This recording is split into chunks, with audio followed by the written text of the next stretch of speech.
Aujourd'hui, nous allons traiter le second facteur de mort sur la route, l'alcool.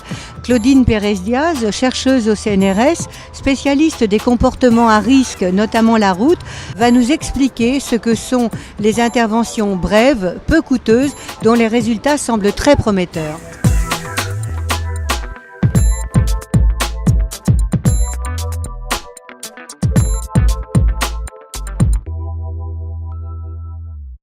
Bonjour Claudine. Bonjour Chantal.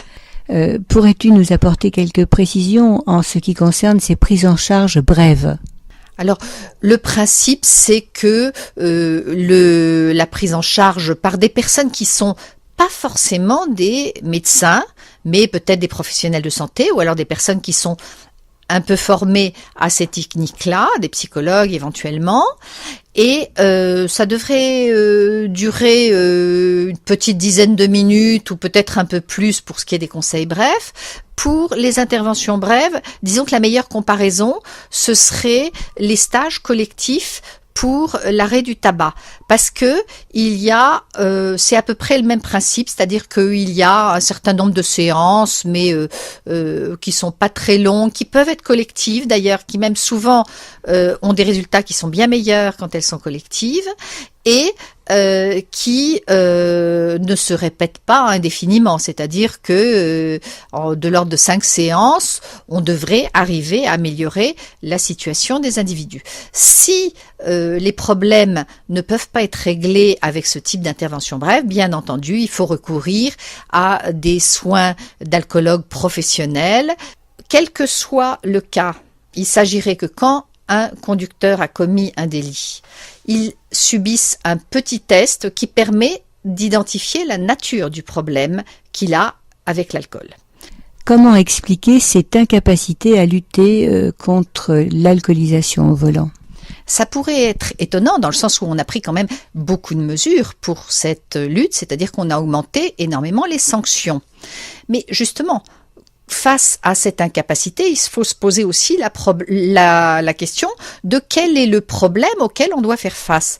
Or, il s'agit de faits qui sont culturels et sociaux, que ce soit l'usage d'alcool ou l'abus d'alcool.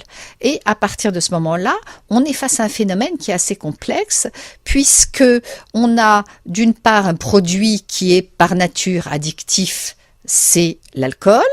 Alors, il y a bien sûr des phénomènes de dépendance physique, mais dans des cas particulièrement graves, mais il y a surtout une dépendance psychique, c'est-à-dire qu'il y a énormément d'individus qui n'imaginent pas qu'ils peuvent fonctionner autrement qu'en ayant bu quelques verres, qui se sentent beaucoup mieux après, ou qui parviennent ou croient parvenir à surmonter leurs problèmes en buvant plus que de raison. Parce qu'on observe que la plupart de ces conducteurs n'ont pas une alcoolémie qui est autour du seuil légal, mais qu'ils ont des alcoolémies nettement plus importantes. À ce moment-là, on n'est pas dans le constat d'un problème ponctuel d'abus d'alcool, mais on se trouve bien face à des personnes qui ont un problème plus durable vis-à-vis de l'alcool. Une fois ces personnes repérées, comment les orienter vers des soins adaptés ?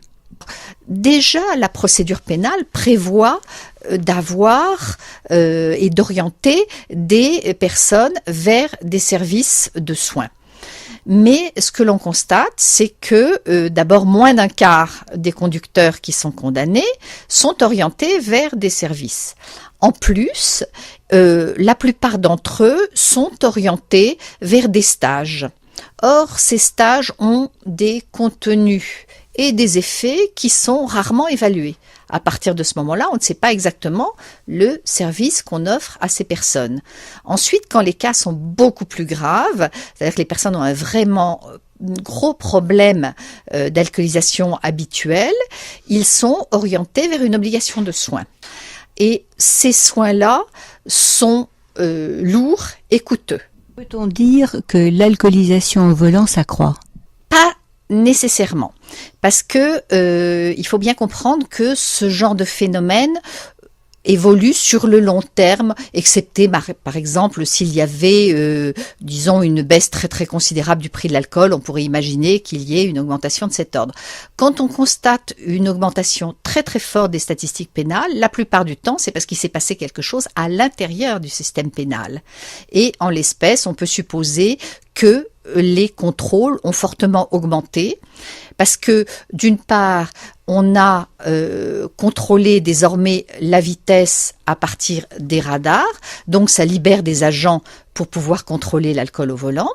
Et en plus, on peut imaginer que les plans de contrôle se sont améliorés avec le temps, c'est-à-dire que on va constater les problèmes d'alcoolisation dans des lieux et à des heures qui sont plus cohérentes. Par exemple, on va à la sortie des bars et des boîtes de nuit plutôt qu'aller à la sortie de l'école.